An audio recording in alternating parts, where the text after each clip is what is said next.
पाछे ही पेड़े बाबा बगिया लगावे, बगिया में बैठे रखवारे जी।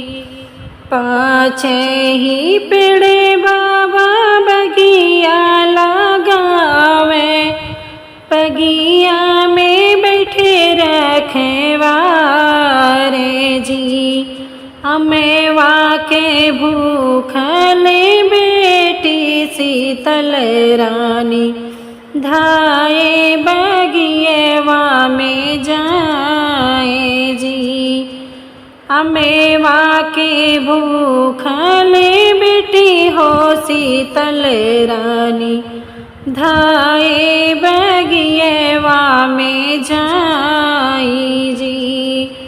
घोड़ेवा चढ़ले आवे दुल्हे श्री रामचंद्र, पकड़े लीहने दाहिन बाहे जी।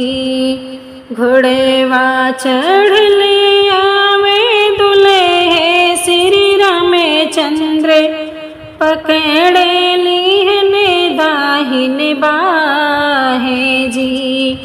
छोड़ाओ छोड़ो स्वामी दाहिने बहिया, बहिया यल पे सुखवारे जी।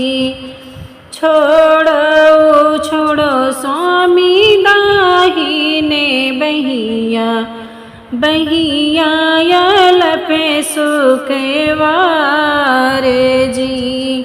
इतनी बचन जब सुने प्रभु रामचंद्र, सीता जी से पूछे अरे थाए जी, कि तू ही यहू सीता सचवा के ढारल, कि तू है गढ़ेला सोनारे जी।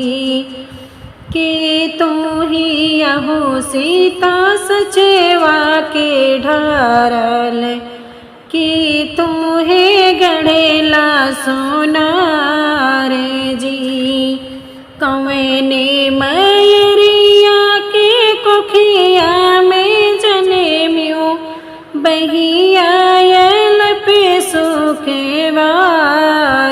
जी। कौने मयरिया के कोखिया में जनेम्यो, बहिया यल पे सुखवारे जी। इतनी बचन जब सुनी सीता रनिया, रामे जी से बोले सारे माए जी। इतनी बचन जब सुनी सीता रनिया, रामे जी से बोले सारे माए जी। नहीं हमें यही रामे सचवा के ढारल, नहीं हमें गढ़ेला सोनारे जी। नहीं हमें यही रामे सचवा के ढारल, नहीं हमें गढ़ेला सोनारे जी।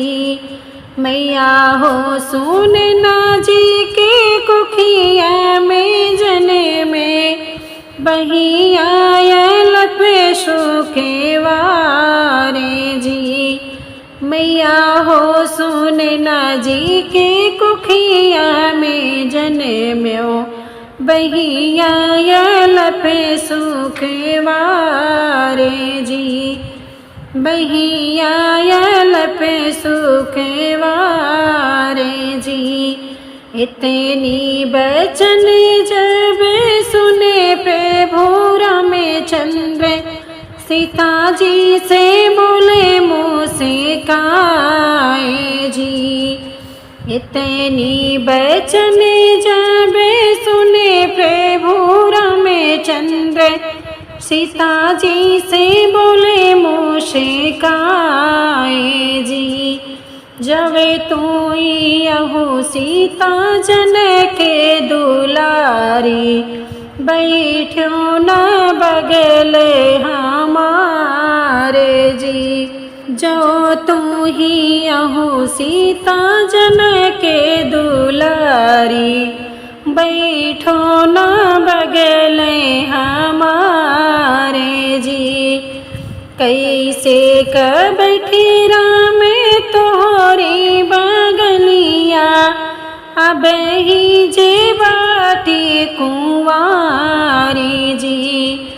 कुशी और अछत लैके बाबा जे संकल्प, तबे बैठब बगल तोहारे जी। कुशी और अछत लैके बाबा जे संकल्प, तबे बैठब बगल तोहारे जी। बीचे मड़ौना में सिंदूरा लगौब्या, तबे बैठब बगल तोहारे जी।